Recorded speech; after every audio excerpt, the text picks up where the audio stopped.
জনপ্রত্যাশা পূরণে শরিয়া ভিত্তিক রাষ্ট্র কাঠামো প্রতিষ্ঠায় সর্বাত্মক প্রস্তুতির বিকল্প নেই। ইসলামী আন্দোলন বাংলাদেশের শরীয়তপুর জেলা শাখার আয়োজনে শুক্রবার শরীয়তপুর জেলায় মডেল মসজিদ অডিটোরিয়াম ৩য় তলার সকাল ৭টায় জেলা মজলিসে শুরার অধিবেশন অনুষ্ঠান অনুষ্ঠিত হয়। অধিবেশনে প্রধান অতিথি হিসেবে ছিলেন ইসলামী আন্দোলন বাংলাদেশের যুগ্ম মহাসচিব শাহ ইফতেখার তারিক। প্রধান অতিথির বক্তব্যে তিনি বলেন, ইসলামী আন্দোলন বাংলাদেশ ইসলামী শরিয়া ভিত্তিক কল্যাণময় রাষ্ট্র গঠনের রাজনীতি করে। শরিয়া ভিত্তিক শাসন ব্যবস্থায় সকল মানুষের অধিকার মর্যাদা প্রতিষ্ঠিত হবে।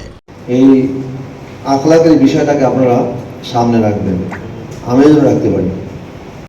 আজকের সভাপতি হিসেবে আসন গ্রহণ করেছেন। পাশাপাশি যে কোনো কারণে যেমনি হোক না কেন আমাদের সংগঠনের একটা স্তব্ধের অবস্থা আছে। কি বলেন?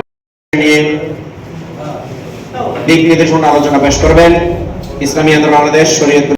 আমরা অনেক কষ্ট ক্লাস করি, রাত থেকে সকাল সকাল একটা প্রোগ্রামে হাজির হয়েছি। আজকে জুমার দিন মেহমান আসার পরে এবং এর আগে থেকে এই প্রশিক্ষণ নিতে হবে।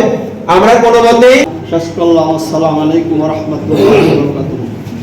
আসসালামু আলাইকুম ভাই, আমরা একটু হাজিরা নেব।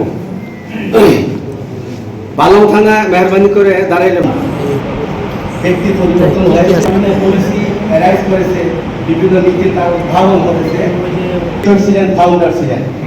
আবার যখন দেখা গেল আমার প্রান্তিক ইসলাম যেখানে ভুলন্ডিত, যেখানে এটাতে আবার প্রমাণিত হলো যে সত্যিকার ভাবে